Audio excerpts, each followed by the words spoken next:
الذين أوتوا العلم درجات. وقال النبي صلى الله عليه وسلم يؤتى يوم القيامة بالقرآن وأهله الذين كانوا يأملون به في الدنيا كبدهم سورة البقرة وآل عمران وحجر صحيحه.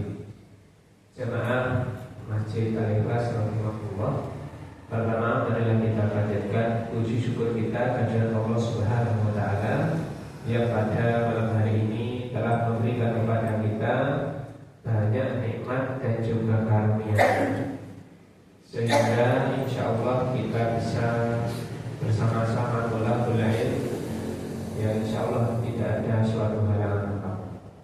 Salam dan salam kita haturkan kepada baginda Nabi Muhammad sallallahu alaihi wasallam, nabi yang terbaik yang diturunkan kepadanya kitab terbaik di bulan yang terbaik, diturunkan di malam yang terbaik melalui malaikat yang terbaik, dan insyaallah diperuntukkan untuk umat yang terbaik, umat yang pertama kali akan diperkenankan untuk dihisab dan diperkenankan untuk pertama kali masuk di dalam surga.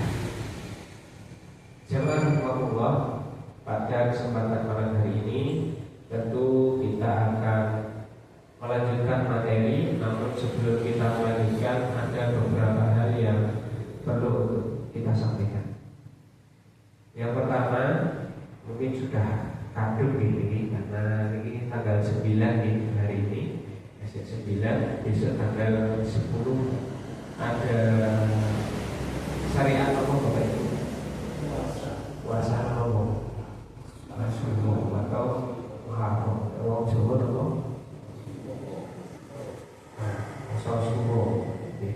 Subuh. Ini sampai benten kali surat Al-Quran mereka wonten surat Asyura, wonten surat Asyura. Itu beda. Yang pertama, walaupun ini jadi yang telat karena kasulahnya sudah hari ini. Paling tidak untuk yang paling istimewa yaitu besok, nanti bisa menyiapkan, terutama ibu-ibu bisa menyiapkan untuk sahur. Kemudian yang kedua, kita murojaah. Kemarin kita sudah bahas takbiratul ihram dan iftitah. Ternyata takbiratul ihram dan iftitah apa? Ya, Fatihah itu dari kompleks. Nah, kemarin sudah kita bahas di antaranya yang pertama jumlah doa iftitah kemarin akan kita berbeda. Apakah hanya ada satu? Nopo Allahumma ba'ikum. Ada kita 12. Ada 12 doa kita. Yang 12 itu banyak. Ada yang panjang, ada yang pendek. Termasuk riwayat yang paling sahih dari riwayat Bukhari dan Muslim, yakni Allahumma baik. Maka kemarin bisa kita sampaikan panjang lebar kenapa Muhammadiyah memilih Allahumma baik, bukan karena pendek, tetapi karena kedudukan hadisnya. Ini kebetulan itu pendek. Kemudian kemarin juga kita sudah menyampaikan ke-12 doa iftitahnya, yang ada yang panjang, ada yang pendek, ada yang ringkas. 12 itu semuanya boleh untuk digunakan, boleh digunakan. Bahkan bergonta ganti doa iftitah itu hukumnya sunnah.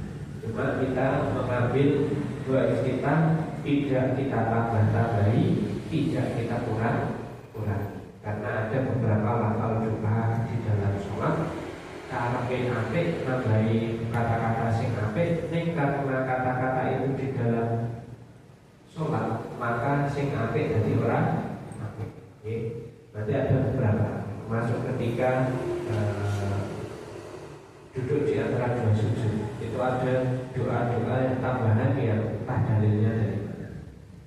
Maka malam hari ini kita lanjut, yakni masih pada seputar iftitah. Yang pertama, apakah sholat sunnah itu membaca iftitah begitu? Kemarin hukum membaca iftitah apa Bapak Ibu? Sunnah atau wajib? Sunnah. Nah ini sekarang kita berbicara syariat untuk sholat sunnah. Yang pertama, sholat jenazah. Ada iftitahnya betul? Itu betul-betul. Berarti sholat jenazah itu enggak pakai apa? Iftitah. Nah ini diantaranya yang pertama Imam Syafi'i. Beliau berpendapat tidak dibacanya iftitah karena sholat jenazah itu dikerjakan dalam keadaan secepat-cepatnya atau sesederhana-sederhananya, sehingga seyogyanya tidak dipanjang-panjangkan, tidak dilebih-lebihkan. Kata sekolah panjang sudah paham bahwa sholat jenazah itu biasanya dalam sholat jenazah panjang, dipanjang-panjangkan maka nanti kurang bagus juga. Ini pendapat Imam Syafi'i. Dibaca bukan dalam sholat jenazah, tidak khawatir untuk kehabisan waktu, makmum juga tidak khawatir hilang kesempatan untuk baca Al-Fatihah. Jadi ketika sholat sunnah, yang penting yang pertama tidak dibaca ketika sholat jenazah. Yang kedua, ketika makmum tidak khawatir akan kehilangan surat Al-Fatihah. Contohnya gitu. Kalau sholat jahar sudah jelas nih. Sholat jahar kan kita pahami imamnya kira-kira Al-Fatihahnya sampai mana. Kalau sholat yasir, duhur, asar, maka seumpama kalau panjenengan kok masbuh seputar, wow, maka kita mengira-ira Al-Fatihah ini cukup nggak? Al-Fatihah cukup nggak? Maka kalau tidak cukup jangan dibaca. Sekiranya Al-Fatihahnya tidak cukup, maka tidak perlu baca nomor, terutama di sholat sunnah. Jam sholat tarawih ada baca Al-Fatihah. Ini sih buatan saya ini kok sholat sunnah ada sholat tarawih. Konten jamaah niku biasanya Al-Fatihah rampung kayak ngaten. Itu buatan model penting. Enak. Soalnya kalau kesel ya Ustaz. Jadi faedah ini nggak berlaku. Soalnya kalau kita bahas kalau Fatihah mau baca iftitah nih jebule jamaah apa lengaten begitu wis masuk surah.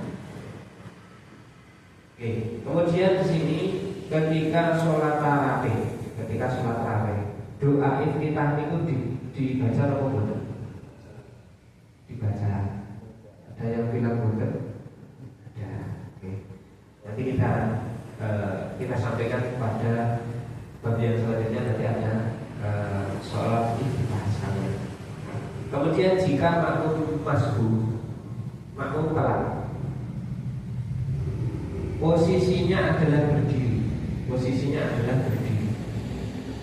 Apakah perlu makmum itu membaca iftitah? Maka sudah saya sampaikan. Jawabannya harus mengira-ira Al-Fatihahnya dapat atau tidak.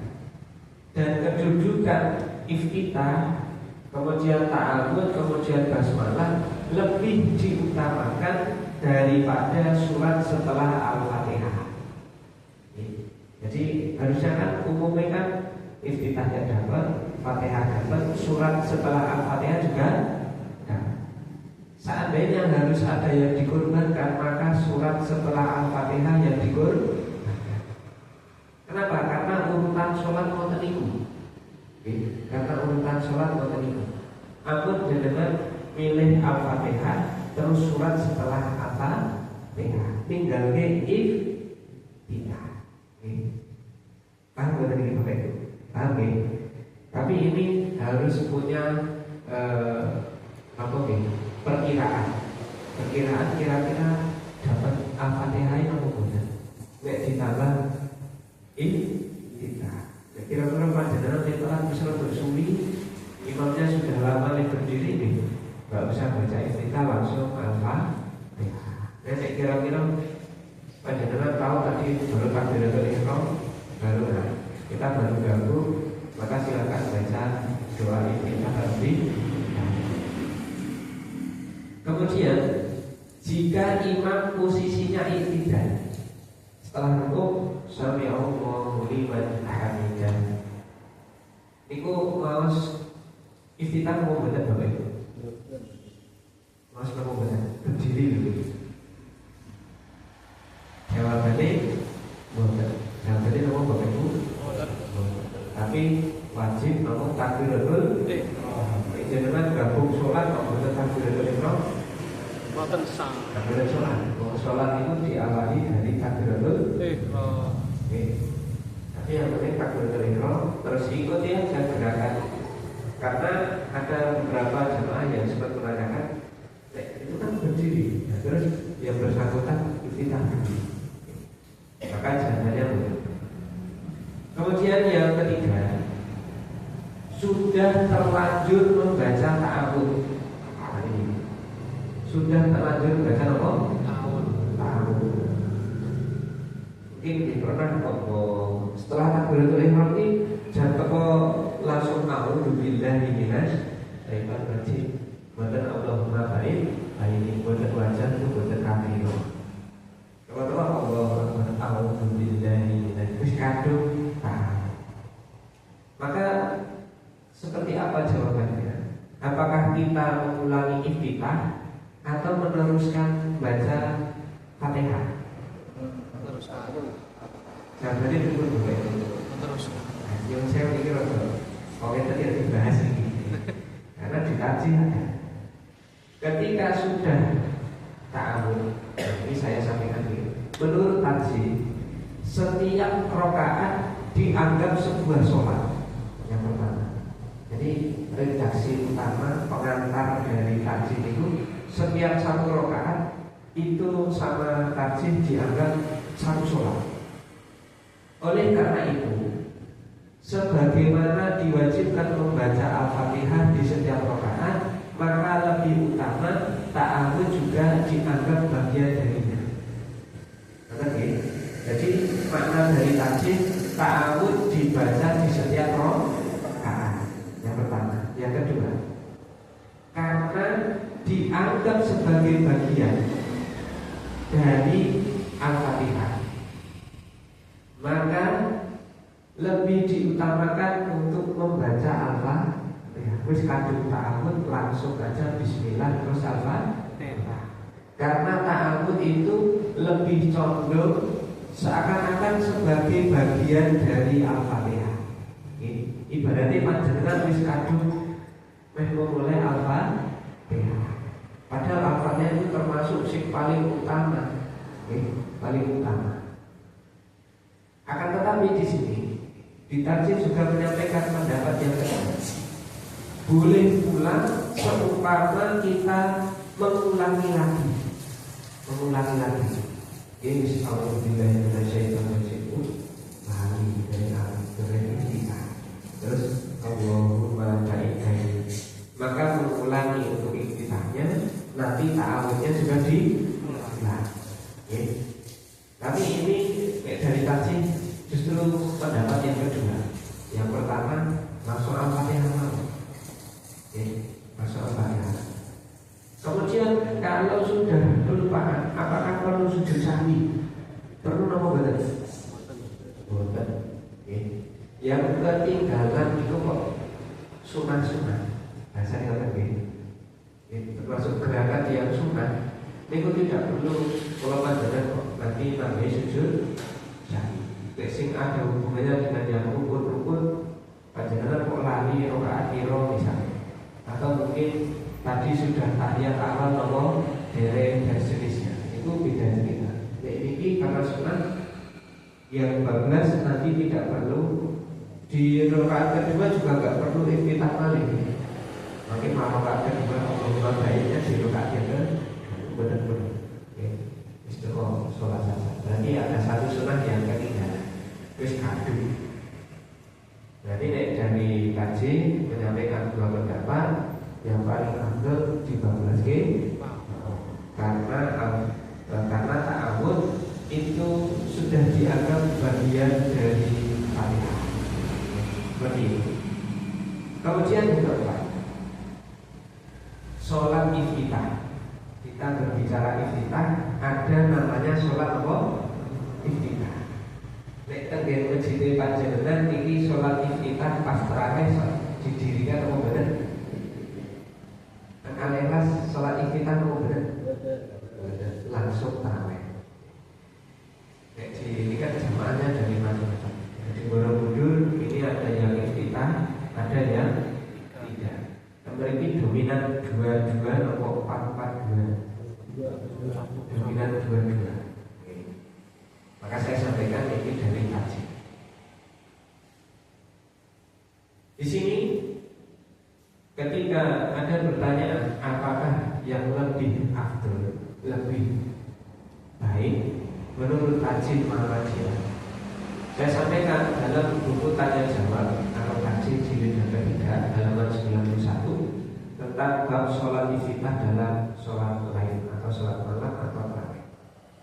Di sini dalam hadis riwayat Muslim diriwayatkan dari Aisyah radhiyallahu anha, beliau mengatakan bahwa Nabi Shallallahu Alaihi Wasallam apabila akan melaksanakan sholat lain atau sholat malam atau sholat tahajud atau mungkin sholat tarawih, beliau memulai membuka sholatnya dengan 2 sholat ringan. Maksudnya 2 rakaat yang ringan. Kemudian dalam hadis yang lain diriwayatkan dari sahabat Abu Hurairah radhiyallahu anhu riwayat Muslim, an Abi Hurairah radhiyallahu anhu an Nabi sallallahu alaihi wasallam qala idza qama ahadukum min lail falyaftatih salatahu bi ra'atain khafifatain. Apabila salah seorang dari kalian hendak melaksanakan sholat lain atau sholat tarawih, hendaklah memulai sholatnya dengan 2 rakaat yang ringan-ringan. Hadis riwayat Muslim. Kemudian tarjih Muhammadiyah menyimpulkan bahwa sholat iftitah yang dilakukan oleh Nabi Shallallahu Alaihi Wasallam bersama para sahabatnya dilaksanakan dalam keadaan berjamaah. Dengan demikian, sebagaimana yang ditanyakan, maka sholat iftitah niki lebih diutamakan untuk diadakan dan kondisinya dilaksanakan secara berjamaah. Ini tarjih, tapi tarjih itu ada pendapatnya nggak cuma satu gimana. Jadi pendapat yang atas tinggi, yang paling atas dilaksanakan iftitahnya, dilaksanakannya secara berjamaah. Karena kalau pengalaman yang imami sholat tarawih itu setiap masjid beda-beda. Bedanya pun yang pertama dari kultuk dulu. Ada yang biasanya kultuk di antara isya dan tarawih. Yang kedua diawali dengan iftitah iftitahnya beda-beda. Ada yang iftitahnya jamaah, ada yang sendiri. Ada yang tidak sholat iftitah. Terus yang paling banyak 2 atau 4. Kemudian di sini tarjih Muhammadiyah menyimpulkan tadi permasalahan sholat iftitahnya itu jamaah apa boten. Kalau tarjih lebih mengutamakan yang sholatnya berjamaah. Hadisnya riwayat Abu Dawud nomor 1157 dan atau berani nomor 107. Jadi monggo seumpama masjid panjenengan bisa dirubah nanti sholat tarawihnya yang biasanya nggak pernah iftitah diadakan apa? Iftitah. Tapi nek seandainya kok ada iftitah malah jamaah hilang ditunda. Karena tarjih yang pendapat yang di bawahnya kalau tidak melaksanakan juga tidak masalah. Seperti itu. Jadi ambil kebijaksanaan karena takdir lebih tahu manhu jamaah masing-masing. Kemudian kita masuk pada membaca ta'awud. Baca ta'awud. Saya sampaikan pendapat dari para ulama fikih, wabil khusus 4 imam mazhab. Yang pertama, menurut mazhab Syafi'i, membaca ta'awud adalah sunnah pada setiap rakaat. Dan ini adalah pendapat yang paling unggul di antara pendapat-pendapat yang lainnya. Yang pertama, setiap rakaat ini condongnya pada pendapatnya Imam Syafi'i.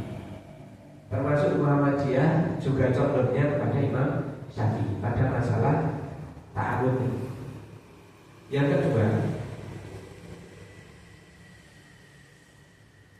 menurut Imam Hanafi, ta'awud adalah sunnah pada rakaat yang pertama. Jadi menurut Imam Hanafi, sunnahnya itu hanya pada rakaat yang pertama saja.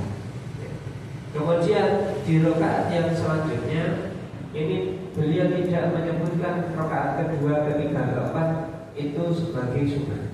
Berarti beliau menyampaikan ta'awud itu hanya dibaca di rakaat pertama. Berarti ini panjenengan sholat ta'awudnya di rakaat pertama sesuai dengan pendapatnya Imam Abu Hanifah. Kemudian yang ketiga, Imam Hambali beliau menyampaikan bahwa membaca ta'awud adalah sunnah pada rakaat pertama saja, sementara pada rakaat yang selanjutnya tidak ada anjuran dari Nabi. Berarti kalau mazhabnya Imam Hambali justru melarang membaca ta'awud pada rakaat yang kedua dan selanjutnya. Ini karena ada pendapat dari ulama, kita hanya belajar gini saja, tidak perlu mendiskusikan lebih lanjut. Beliau-beliau yang sudah hafal ratusan ribu hadis dan sudah menyimpulkan kesimpulannya. Yang keempat, Imam Maliki beliau justru mengatakan bahwa membaca ta'awud, ini pendapatnya Imam Maliki, Pak. Beliau berpendapat membaca ta'awud itu hukumnya makruh pada sholat wajib, baik sir maupun jahar, baik sholatnya itu dipelankan atau dikeraskan. Sementara pada sholat yang dipelankan dan sholatnya adalah sholat sunnah, beliau membolehkan untuk dibacanya. Jadi Imam Maliki justru beda sendiri. Nek wajib malah makruh, nek sholat sunnah justru diperbolehkan. Tapi sholat sunnahnya yang sir, sholat sunnahnya yang tidak dikeraskan. Ada sholat tarawih, itu nek beliau justru tidak perlu baca ta'awud. Nah ini pendapat dari empat imam. Sedangkan menurut Tarjih Muhammadiyah, setiap rakaat dianggap sebuah sholat tersendiri. Nah ini tadi sudah tak sampaikan di awal. Oleh karena itu diwajibkan membaca ta'awud sebelum membaca apa dianjurkan. Maka kasih diwajibkan. Dan yang lebih utama adalah menganggap ta'awud bagian dari surat Al-Fatihah. Jadi serangkaian baca ta'awud itu kan disebabkan karena baca Al-Fatihah. Itu menurut Tarjih. Jadi menurut Tarjih lebih condong pada Imam Syafi'i, ta'awudnya dibaca dari rakaat pertama, kedua dan seterusnya. Kemudian kita masuk pada bagian basmalah. Tadi ta'awud sudah, kita basmalah. Basmalah merupakan bagian dari Al-Fatihah atau bukan? Biar kita terbuka secara fikih, berarti tidak ada perbedaan pendapat. Saya pernah didebat sama ketika santri saya imami di Masjid Al-Huda Mawet. Itu pas imami sholat, basmalahnya kan pelan, basmalahnya pelan. Itu dikritik gak bisa-bisa. Waduh nih, kali Imam Masjid Muhammadiyah kok bismillahnya orang diwucuk. Berarti yang imami sholat merasa berpulang terangki pelan-pelan itu gak bisa terima. Akhirnya sekolah ini gak boleh imami sholat terawih kemarin. Padahal sudah tak terangkan kita baca basmalah, cuma bacanya apa? Jadi ini ke Masjid Muhammadiyah takmir berterus semua repot ini. Maka kita sampaikan dari kita luas, kita berpandangan yang luas. Termasuk Kiai Haji Ahmad Dahlan juga menyampaikan belajar ilmu itu yang luas. Belajarlah yang banyak, nanti kembali ke mama. Di sini apakah Al-Fatihah, apakah basmalah merupakan bagian dari Al-Fatihah? Saya sampaikan beberapa pernyataan. Sebagian ulama termasuk Imam Syafi'i berpendapat bahwa basmalah adalah ayat pertama Al-Fatihah. Jadi basmalah merupakan ayat pertama dari Al-Fatihah.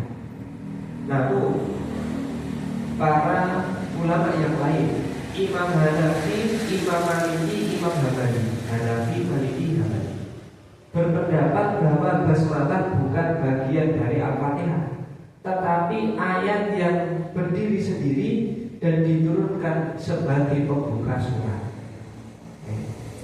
Jadi ini pendapat dari tiga Imam Hanafi, Maliki, Hambali. Ini nanti akan menyebabkan perbedaan pendapat.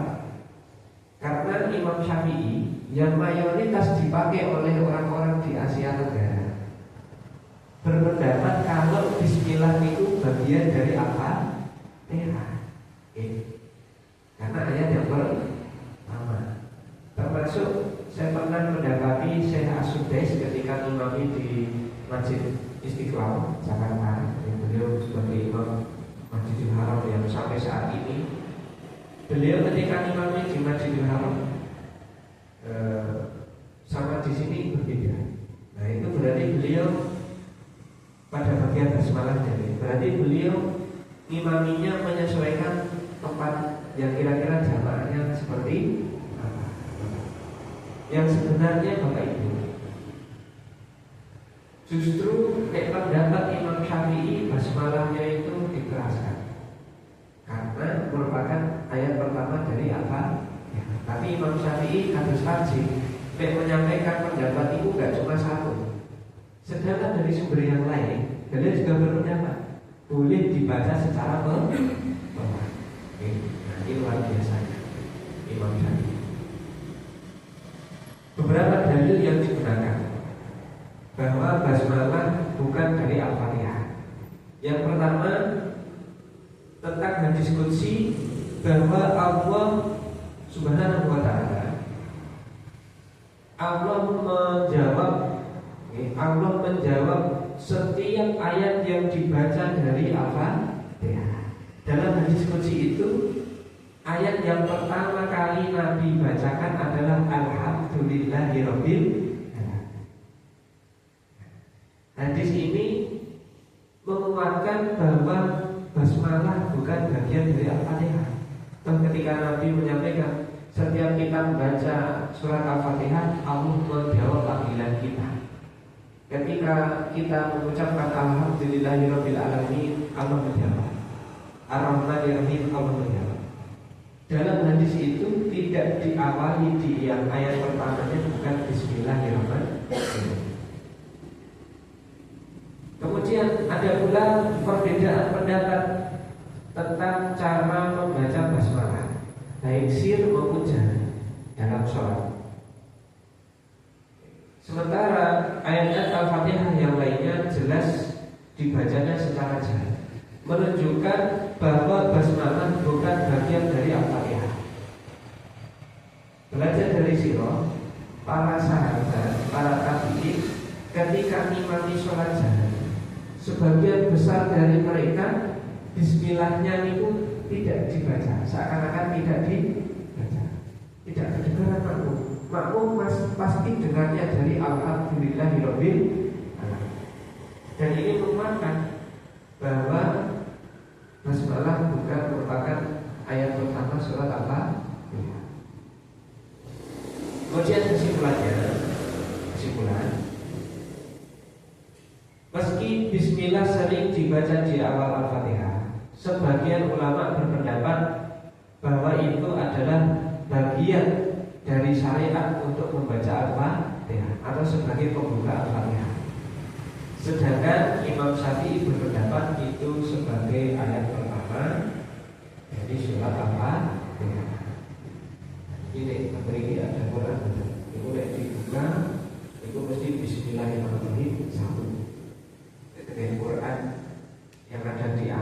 itu mesti mengerti.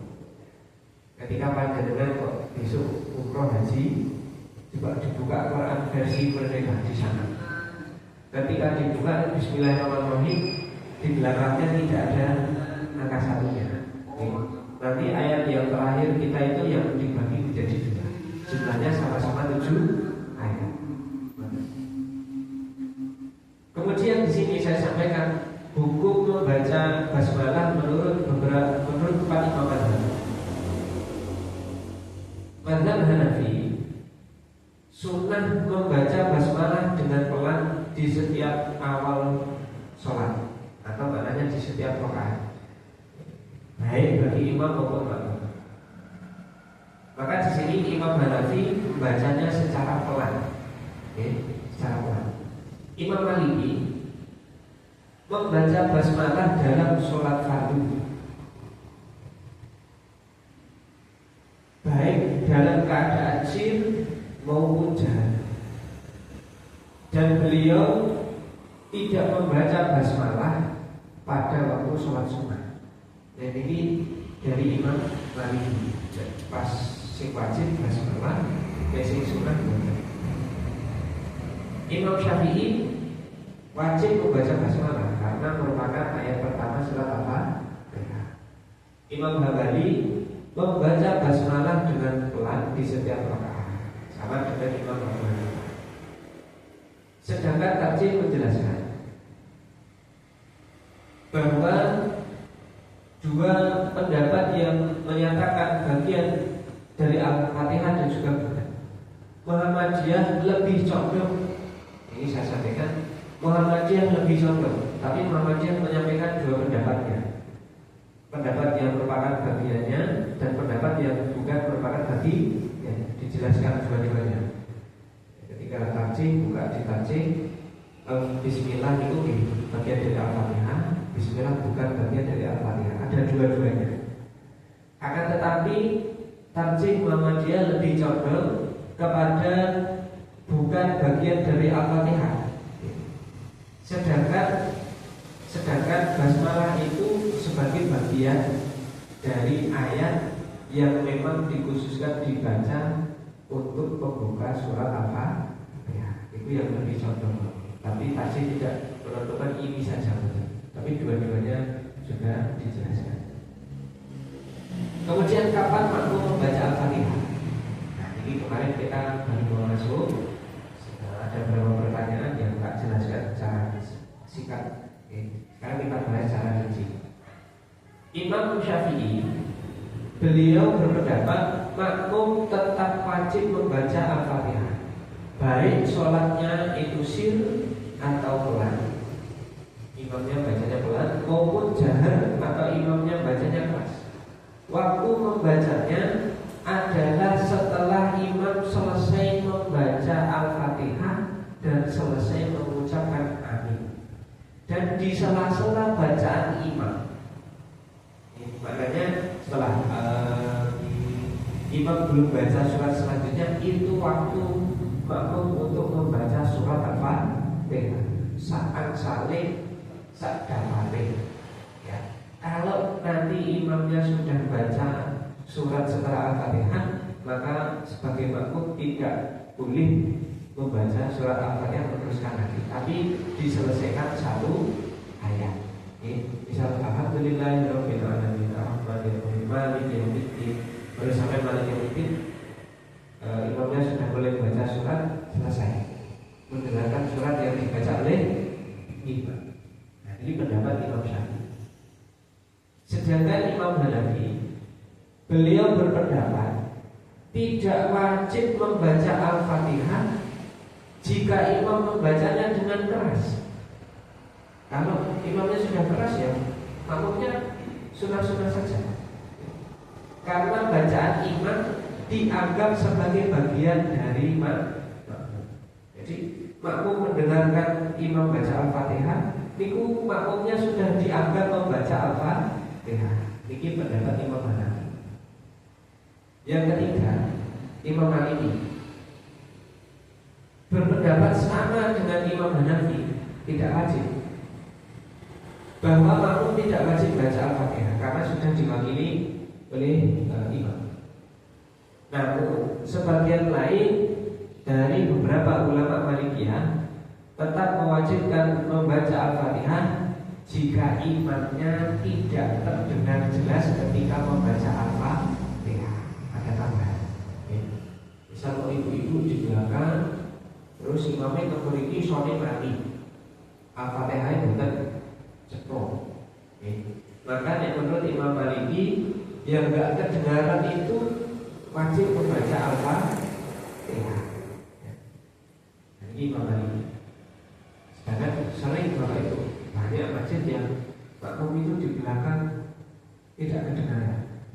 Dan masjid yang menggunakan sound system itu, Masjid Muhammadiyah, sudah mulai banyak tetapi belum semuanya. Biasanya dipakai hanya pada waktu-waktu tertentu. Pas Ramadan ya imamnya ngomongin, pas hari-hari biasa tidak. Tergantung nanti tempat masjidnya, kemudian pinggir jalan atau boten, terus yang ibu-ibu itu jauh sekali atau tidak. Ya, ada masjid yang besar Pak. Contoh Darul Ulum itu harus cetok karena soalnya jelas. Seumpama soalnya mati, yang belakang itu kedengarannya mikrofon Pak. Apalagi tipe imamnya baca suratnya yang sinkron pelan. Kan imam itu macam-macam. Ada sing cepat Alhamdulillahi Rabbil Alamin Ar-Rahmanir Rahim Maliki Yaumiddin. Nek sing bacanya kayak gitu, gak pakai ini mesti pelan sekali Pak. Sedangkan ketika imamnya kok keras, nah mungkin yang belakang kedengaran. Sedangkan menurut Imam Ghazali berpendapat seperti Maliki bahwa makmum nggak perlu baca lagi kalau sudah dengar imam. Namun sebagian tetap mewajibkan membaca Al-Fatihah ketika imamnya tidak terdengar jelas. Kesimpulannya, meskipun banyak perbedaan pendapat, kita sampaikan namun terus boleh sing itu dewi, tapi cari yang umum dan ini sebagai bekal untuk kita supaya kita paham, dan lebih mantap dalam melaksanakan ibadah. Mungkin itu masih ada waktu berapa menit? Barangkali ada pertanyaan. Minggu kemarin yang saya sudah nyari sholat sunnah fajar, sholatnya setelah subuh. Tidak ketemu. Termasuk sholat sunnah sholat kan kemarin ada yang bilang juga nggak setelah sholat subuh, tetapi pas subuh. Sholat sunnah fajar pas. Betul ketemu lagi. Nggak di bawah itu sementara tidak ketemu. Nah ini makhluk dari sinau nomor kemarin. Ini sih digulai malah ketemu. Ini Islam baru kan ini digulai malah ketemu. Bisa ditanyakan ke ustaz yang lain. Ini belum barangkali ada tanya jawab baru seputar begini. Nanti ini barangkali ada di pertemuan akan datang nanti tidak saya jawab. Monggo.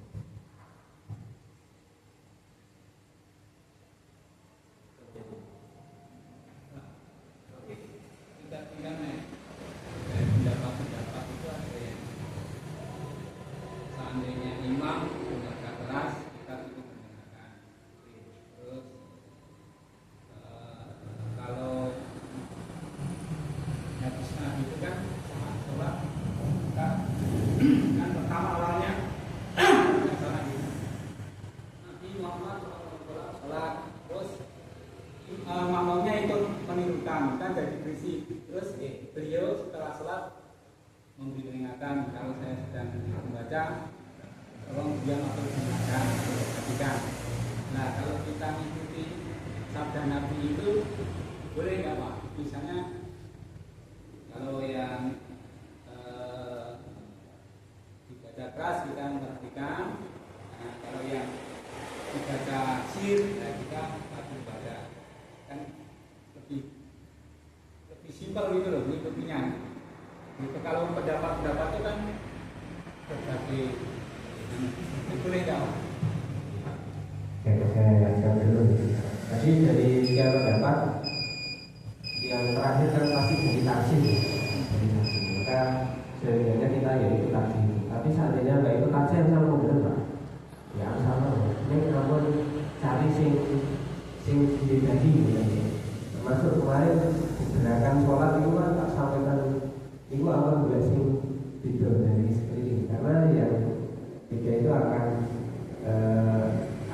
mengganggu konsentrasi yang pertama. Yang kedua benar sesuai dengan sirah gitu. Jadi ketika disampaikan dalam sirah Nabi itu bahkan dalam tanda kutip beliau itu tidak cuma menyampaikan tapi beliau dengan nada yang agak kesal gitu. Ketika para sahabat justru membaca surat yang lain ketika Nabi membaca surat. Ini berlaku untuk surat Al-Fatihah atau surat setelah Al-Fatihah. Ya. Dan tidak boleh kalau panjenengan membaca ayat adalah membaca ayat dalam kondisi apapun dalam sholat, termasuk ketika sujud dan lain-lain. Walaupun itu ayat kunci dari Al-Quran. Itu yang pertama. Yang kedua. Terus tapi kesimpulannya ketika imamnya keras kita mendengarkan. Ketika imamnya tidak jelas, kita membaca sendiri. Betul ya Pak? Maka itu sesuai dengan pendapat dari Imam Malik dan juga pendapat Imam Ghazali. Sesuai. Jadi ketika imamnya jelas, ya kita baca sendiri. Baik Al-Fatihahnya maupun surat setelah Al-Fatihah. Dan ini yang lebih utama, termasuk Muhammadiyah juga mengambil pada bagian tidak kedengaran ya kita baca sendiri. Tapi dalam tanda kutip benar-benar sudah tidak jelas gitu. Tidak jelas itu bukan berarti tidak kedengaran sama sekali. Tidak jelas itu memang sudah nggak sampai ke telinga kita bacaannya itu secara pasti. Memang atau mungkin kita dengar tapi sudah tidak utuh sampai ke telinga kita, itu sudah bagian dari tidak jelas. Kita boleh membaca sendiri, tapi bacanya yang jelas pelan. Itu saja. Masa balik? Jika seseorang sedang rukuk, dia kan kentut. Terus apakah batal? Jika batal, kenapa? Kan sholat diawali dengan takbiratul ihram, diakhiri dengan salam. Padahal dia kan kentutnya belum selesai sholat. Apakah batal atau enggak? Ketika rukuk kan? Iya. Kan sholat itu diawali dengan takbiratul ihram, diawali salam. Posisinya kan belum selesai Ustaz. Nah, itu posisinya batal atau enggak? Batal. Ibarat puasa itu kan secara definisi menahan lapar dan segala sesuatu yang membatalkan puasa dari takbir saja sampai terjadinya mata. Di tengah-tengah makan batal boleh. Batal. Jadi segala sesuatu yang bukan bagian dari tubuh ini dalam keadaan puasa dia masukkan ke dalam tubuh maka batalkan puasa. Masuk kalau di sholat di dalam sholat jelas batal itu. Terus tadi pertanyaannya nomor atau memang itu? Ada lagi mungkin? Suara imam bisa dengar cukup jelas, tapi imamnya itu sudah teguh, kemudian agak celak, khususnya ya agak kedengaran paling di depan kita pertama kan tetap mendengar, tapi imamnya sudah sudah cukup jelas. Nah, ini apakah kita cukup mendengarkan, misalnya kalau itu keras bacaannya, apakah kita cukup mendengarkan atau kita membaca? Mungkin membaca itu ada dua cara, membaca dengan lisan pelan, juga membaca dalam hati. Bagaimana Ustaz? Yang pertama solusi yang terbaik itu bukan kita dengan syariat. Tapi solusi terbaik cari imam tuh ini ada ini itu jadi solusi terbaik ya kan. Jadi solusinya itu tidak pada saat makmumnya itu sholat terus tapi imamnya yang harus. Maka kalau besar masjid-masjid Muhammadiyah itu banyak anak-anak untuk diberi kesempatan imami sholat yang jarang. Diberi kesempatan mau. Termasuknya di SMA ini, tapi disiapkan betul. Di SMA ini di awal saya masuk itu saya latih anak. Dan yang kemarin ini juga anak yang kemarin tak boyong untuk melatih keliling sekabupaten. Tapi sudah disiapkan 1 tahun baca Al-Fatihahnya dan juga sholat setelahnya. Karena sudah disiapkan termasuk untuk sholat Jumat. Tak mulai khotib terus imam. Wah itu diprotes Pak. Masuk siswa jadwalnya kok mulai macam-macam. Begitu anaknya kayak buat bagus, imamnya keren. Akhirnya kebetulan saya berpesan seandainya kok di sekeliling kita kok ada potensial kita masukkan supaya yang seperti ini tidak terjadi. Ada kisah unik Imam Syafi'i. Imam Syafi'i itu imami sholat tarawih seperti itu. Terus di sela-sela sholat tarawih itu juga menyampaikan semacam untuk mengingatkan besok puasa nggak boleh batal ya batal besar macam-macam. Pagi harinya Imam Syafi'i makan di depan rumah. Makan di depan rumah. Maka jamaahnya kan belum suruh untuk ini. Maka Imam Syafi'i menyampaikan, loh, saya baru 6 tahun, saya belum balik. Saya nggak wajib, tapi saya ingin sholat kalian. Jadi misalnya ini kan mau semua ada, artinya yang muda nggak masalah ditaruh di depan. Kalau salah ya itu bagian dari pembelajaran. Oh, kita justru bangga. Kamu sini. Yang kedua, yang kedua termasuk ke syariat. Terus gimana? Apakah kita baca? Jawabannya ya kita baca. Ini imamnya sudah nggak jelas. Ya kita baca.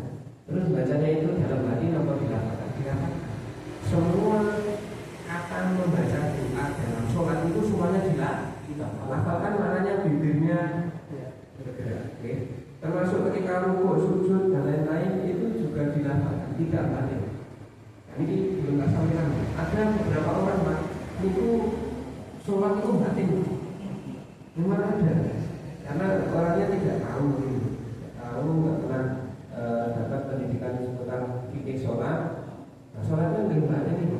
Terakhir ketika saya ketemu dokter, masih ada ibu, dokternya itu mau sholat tahajud dulu, malam-malam, itu pas sholat tahajud begini. Sholat itu batin sih Pak.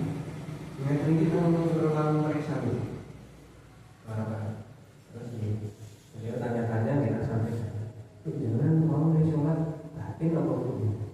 Tapi sih penting hatinya langsung baca doanya. Oh ternyata kita di kedokteran belum tentu dipikir. Maka jawabannya dibaca. Kemudian yang ketiga, ini saya tambahin balik. Seandainya yang dibaca imamnya Al-Fatihah jelas merupakan jangan sudah hafal pahami. Tapi nek surat selain Al-Fatihahnya kan ada kadang yang imam baca kita sudah hafal. Yang imam baca kadang kita tidak. Terus maka jawabannya yang paling afdal adalah ketika kita ikut membaca, tapi pas imamnya apa? Yang dibaca imam kita hafal. Itu yang paling afdal. Seandainya kok tidak kedengaran dengan jelas, kita tidak hafal. Tapi memang enggak jelas. Lalu kita diperbolehkan membaca surat yang memang diperbolehkan. Tapi ini sudah tidak terdengar, bukan tidak jelas. Nek masih kedengaran, yang kita harus suratnya itu lebih baik kita dengar, diam, karena masih kedengaran. Walaupun rapat sekali motor, soalnya kita nggak apa. Karena ada larangan membaca ayat atau surat yang lain, sedangkan imam sudah baca. Nek surat umum misalnya benar nggak kedengaran yang dibaca apa, dan boleh membaca. Ini penjelasan juga dari Imam Maliki dan Imam Ahmad. Kembali Juni. Saya mau tanya itu bagaimana cara menyampaikannya. Jadi ada tetangga saya di rumah itu, ya kalau sholat kan meskipun berjamaah, tapi ketika di setiap bacaannya dia itu kedengeran sampai ujung gitu misalnya. Nah, walaupun kita sendiri kan aslinya ya denger tapi diri sendiri. Nah ini denger sampai tetangganya itu denger gitu. Nah itu gimana cara ngingetin biar tidak mengganggu yang lain gitu. Nah ini letak.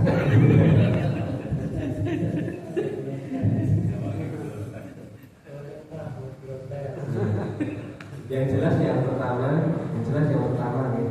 Ini kalau secara kaidah paman, teknisnya lebih lanjut ya orang aneh.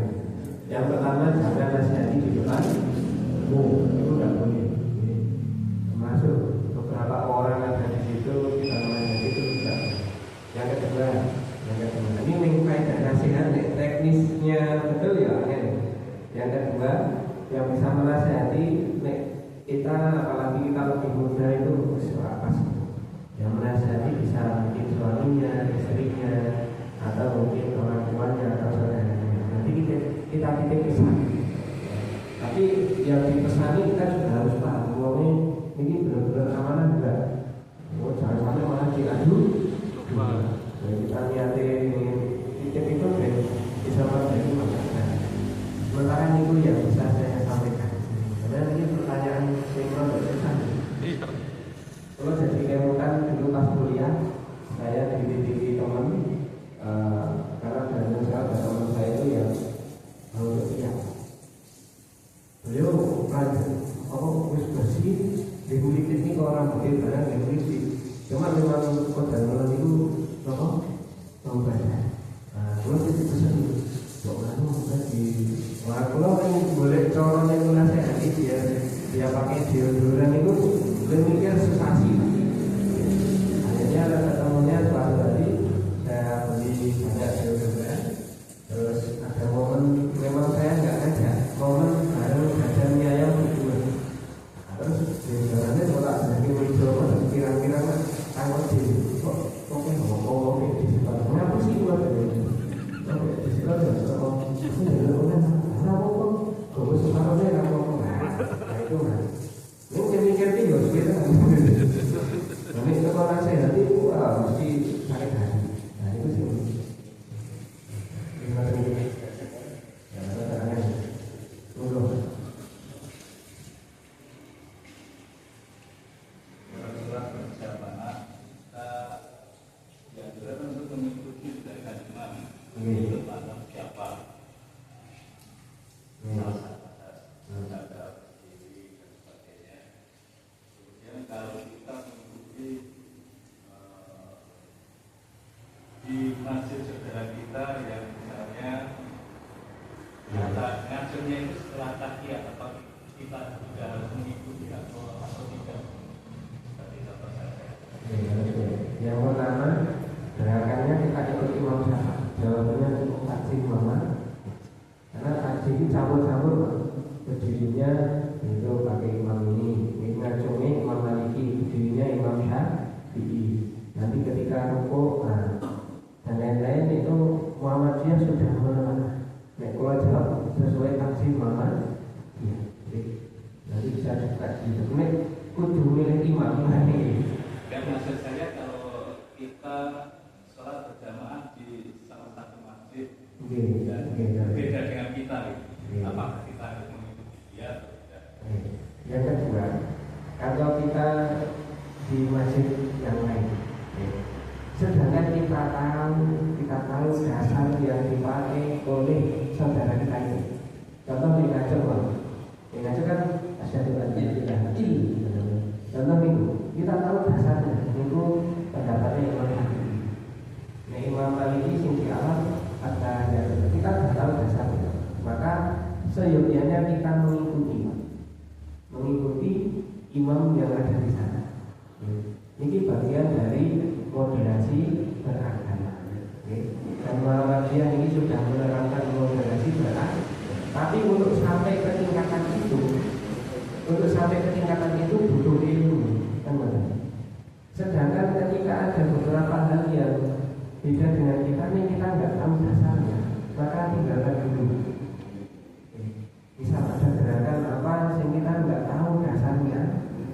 lebih baik proses kita tinggal dan ikut nek doa ikut ajima kalau nek doa kan nggak boleh soalnya kan nggak ikut ajim Muhammadiyah dan insya Allah yang sudah ditelaah lebih lanjut betul Pak.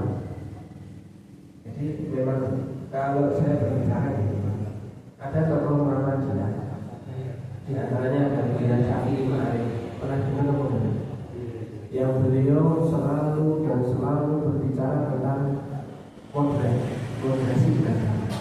Sampai tahun 2019 diterbitkan oleh Kementerian Agama sebuah buku ribuan halaman, isinya adalah moderasi beragama. Kemudian di situ di antaranya adalah untuk menumbuhkan ukhuwah Islamiyah. Ukhuwah Islamiyah adalah kita jangan mau diadu dombakan hanya karena berbeda pendapat masalah fikih. Tapi nek fikihnya sudah ngawur, sudah lalu nggak ada dasarnya, ya kita tetap dengan pendapat kita. Tapi kalau masih ada dasarnya, kita ya nek Muhammadiyah itu bahasanya dari kaji orang yang harus, nek orang larang harus. Nah ini ujungnya sendiri, ya tidak ngeli berarti mengesampingkan semua hal. Dasarnya orang nanti harus sebutnya, tapi jangan dilawan juga. Kalau orang aku gerakannya tetap simbol meter, aku juga ini lawan arus ini. Benar nggak? Memang saja ini dia orang ngeli, lu dia orang. Wah itu dari kasih orang lebih seperti itu.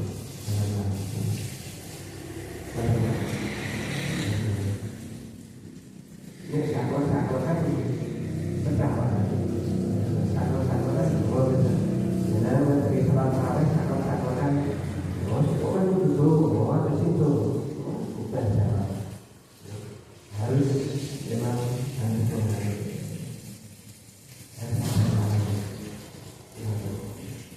Maka Pak, ada yang mau disampaikan? Ini kembali ke kasih Iya. saudara kita memang pasti ada di mas ini sampaikan, tapi kan imamnya di depan kita nggak tahu dirinya. Tapi biasanya begitu, jadi kita juga harus ikut bersama ulama itu. Karena di Masjid Muhammadiyah ya berarti mengatur akal. Nah iya, kalau di sini ya, kalau di sana betul.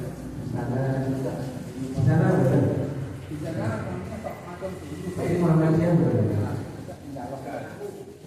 Oh ya, kita ngikut yang seandainya kalau kita dengan Muhammadiyahnya mereka sudah moderasi dengan masalah. Tapi kalau kita nanti diasingkan ya tetap kita menyesuaikan. Karena memang Nabi itu pernah melakukan dari awal, pernah juga langsung di tengah-tengah kayak gitu. Karena semuanya ada dalam fikih itu memang di awal memang harus terbuka, di awal memang harus legowo. Karena dari gerakan sudah disampaikan, dari bacaan itu sebenarnya wajib apa enggak itu masuk ke langsung dulu ya. Itu sebenarnya tidak wajib. ada yang gini-gini loh Pak. Puter-puter. Ini itu juga nggak sembarangan. Ada ketika dalam lafal Allah baru berat. Ada ketika dalam lafal Allah baru berat. Katanya Billah adalah Allah. Wassalawatu wa thayyibat. Ada dia. Assalamualaikum ayyuhan nabi wa rahmatullahi wa barakatuh. Itu yuk. Sesuai kata-kata itu setelah tak pelajari ternyata madzhab itu yo geraknya itu ada. Sayangnya kalau saya dengan daerah kita biasanya suka balik sing aneh-aneh betul saja. Sing ngono kan tidak wajib ya tadi ya.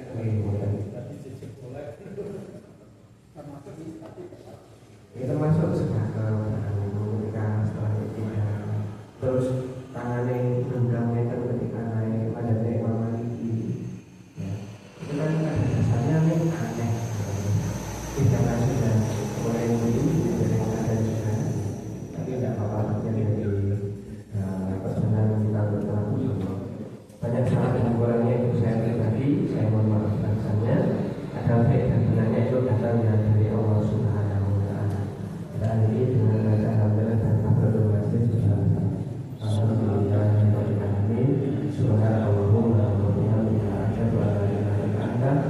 Astagfirullah.